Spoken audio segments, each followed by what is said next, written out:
40 years ago, it was a common market. Now it's a European Union that wants an air force, an army, a navy. This is a dangerous fantasy. The idea that there's going to be a European air force, a European army, it is simply not true. The European Union should have its own army, says Commission President Jean-Claude Juncker.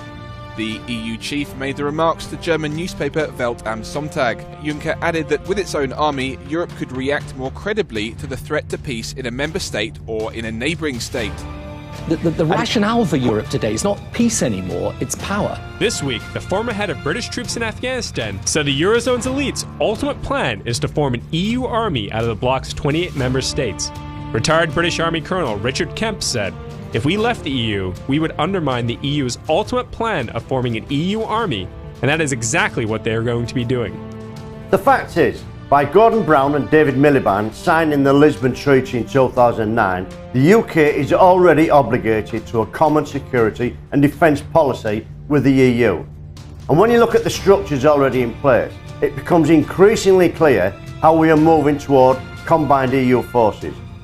The European External Action Service already has at its disposal the EU military staff, which functions as a high command, EU battle groups with battalion-sized forces that can be put into action at 48 hours notice, EU NAVFOR, which is currently operating off the coast of Somalia and in the Med, and the European Air Transport Command, which now controls over 60% of Europe's military transport and air refuelling capability.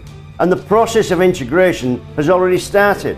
Leaked draft proposals seen by the Financial Times set out German plans for a joint European command and widespread cross-border sharing of military units and equipment. A secretive EU army is now taking form as the Germans have annexed the Dutch military. The only way to stop this now is to vote leave on June the 23rd.